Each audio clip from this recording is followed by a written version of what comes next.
Pwede ba gamitin ang steel deck sa roof deck? Yan po yung pag-uusapan natin ngayon. Pero bago yan, kumustahin ko muna si Ma'am Pia at sa lahat ng nanonood sa atin. Kumusta po kayo?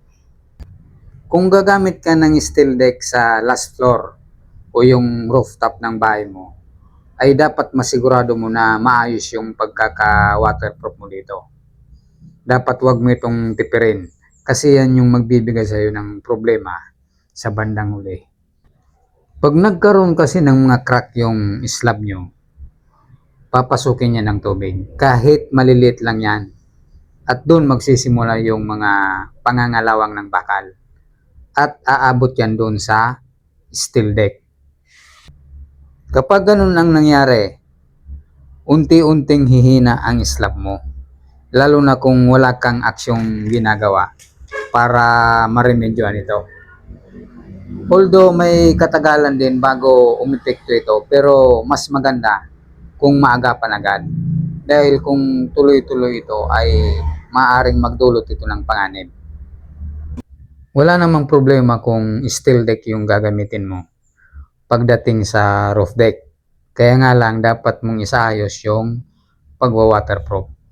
Kasi dyan magsisimula yung problema mo pagka hindi maayos yung gagawin mong waterproofing. Yung steel deck kasi, mahaba rin yung lifespan nito, lalo na kung malayo ka sa dagat. Pero pagka nababad ito sa tubig, yung palagi ang babad sa tubig, magkakaroon ng moisture, yun ang makakaapekto sa integridad ng steel deck. Kaya dapat i-maintain natin yung waterproofing doon sa roof deck. Yan ang pinaka-importante.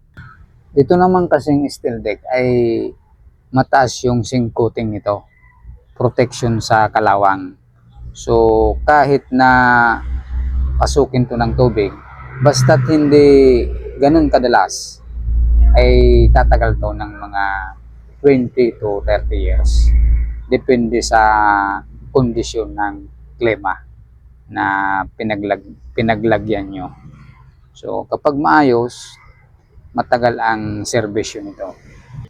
Pero kung nilagay mo lang to sa halimbawa, yung bahay mong pinapagawa ay 3 floors. Yung panghuli ay roof deck. So in between yan, kung doon mo nilagay, mahaba yung buhay niyan. Basta't hindi siya prone sa leak. Kasi yan lang naman ang sisira sa steel deck pagka merong tagas na mahirap remedyohan. Yung palagi ang pinapasukan ng tubig. So, doon lang yan magkakaproblema.